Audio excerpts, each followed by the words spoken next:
অনেকদিন ধরে ভূতনাথ যাবো ভেবেই চলেছি, কিন্তু তার ইশারা ছাড়া তো একটা পাতাও নড়ে না, আর তো সামান্য আমি। তাই সকাল সকাল বেরিয়ে পড়েছি টালা যাওয়ার উদ্দেশ্যে।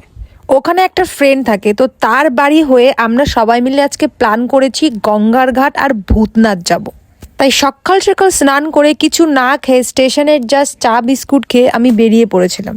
ওদিকে দুর্গানগরে আমার সব ফ্রেন্ডরা ওয়েট করে আছে যে সবাই একসঙ্গে মিলে আমরা ভূতনাথ যাব। প্ল্যাটফর্মে এসে দেখে একটা সাফাই কর্মী সবকিছু সাফাই করলো, কিন্তু নিচে পড়ে থাকা গোলাপটা নিল না। কে জানে, গোলাপটা দেখে হয়তো পুরনো কোনো স্টোরি তার মনে পড়ে গেছিল। সকাল সকাল বেরোর জন্য প্রায় সবাই না খাওয়া, তাই রাস্তায় বেরিয়ে যে যার মতন সাথে শেয়ার করে নিল।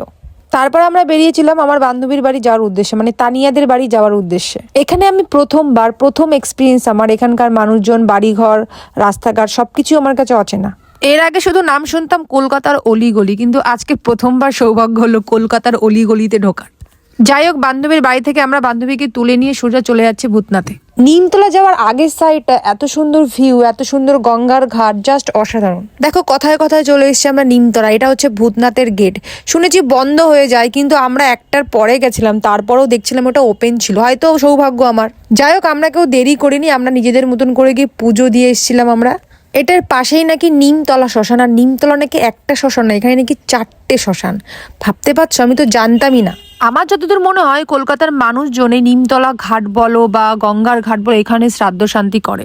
শীতের সকাল, হালকা কুয়াশা, আর আশেপাশটা এত সুন্দর কাকভোর, জাস্ট অসাধারণ লাগছিল আমার পরিবেশটা। আর সব থেকে বড় কথা, আমি এত দূর থেকে এসেও আমি যে পুজো দিতে পারছি, আমি যে ঢুকতে পারছি, আমার যে মানে না খেয়ে আসাটা যে সার্থক হয়েছে, এটাই সব থেকে বড় কথা।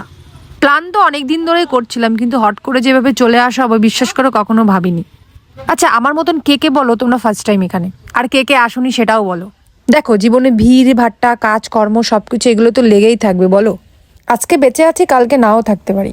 এখানে এসে পুজো দিতে পেরে সত্যি কথা বলতে কি আমার খুবই ভালো লাগছে। ভগবানকে কি নামে ডাকলে যে ভগবানকে খুশি করা যাবে সেটা কিন্তু আমার জানা নেই, কিন্তু মনে শুধু অগাধ বিশ্বাস আর ভক্তি নিয়ে এসেছি।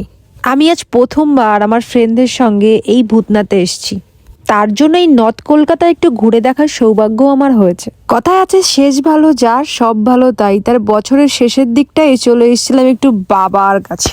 জানো, তোমাদের সঙ্গে একটা কথা শেয়ার করি। এখানকার যে নদীর ঘাটগুলো আছে, মানে গঙ্গার ঘাট, তার সাইডে একদম হাওড়া ব্রিজটা এত সুন্দর দেখা যায়, পুরো ফুল ফুটেজ। জাস্ট আমি যে ভিউটা আমার ক্যামেরায় ক্যাপচার করতে পেরেছি, এটা ভেবে আমি ভীষণ খুশি। তো এটাই ছিল আমার নর্থ কলকাতার আজকে ঘোরার ছোট্ট মিনি ব্লগ, সেটা শেয়ার করলাম।